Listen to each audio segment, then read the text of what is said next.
You're watching Crossroads. Welcome back. A long tribe of Jewish people living in India is now preparing for their trip to their homeland. i24 News correspondent Ariel Levin-Waldman explains why the tribe is finally able to fulfill their dream of coming home. It's a village in India, and they're singing Hebrew songs. Meet the Bnei Menashe, a long-lost tribe of the Jewish people, who are finally returning home. 102 of the tribe came to Israel, a vanguard of 700 who will arrive in the course of 2017. 7,000 remain in India, waiting to come to Israel. It has been their dream for generations. My father was very Zionist, and my father named me after the first Prime Minister of Israel. I have brothers named Rabin, Allenby, David, and sisters named Yehudit, and all manner of Zionist names. It's been a long journey. In 1997, Michael Freund was the Deputy of Communications for the Prime Minister. That spring, a crumpled orange letter appeared on his desk with an impossible story. A tribe in India claiming to be long-lost Jews.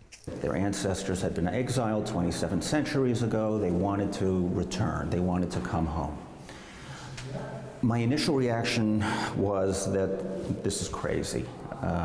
It just didn't make sense. But it stuck with him, and rather than discarding it, he brought it to the attention of the Prime Minister, but a major legal hurdle stood in their way: Israel's law of return. The law defines Jews by ethnicity going back 2 generations, but the Bnei Menashe were exiled nearly 3 millennia prior, and were not considered Jewish by the government at the time, despite keeping all of the traditions. The Bnei Menashe were practicing biblical Judaism. They kept the Sabbath, they kept kosher, they kept the laws of family purity. They were even performing the sacrificial rites into the 20th century. But in 2005, Israel's Sephardi chief rabbi accepted their claim. They were practicing Jews, and with a formal conversion could come to Israel. It's the permanent transition into their new lives. The new beginning is much harder than the back in India, because India, it is temporary. It is the kind of bus station.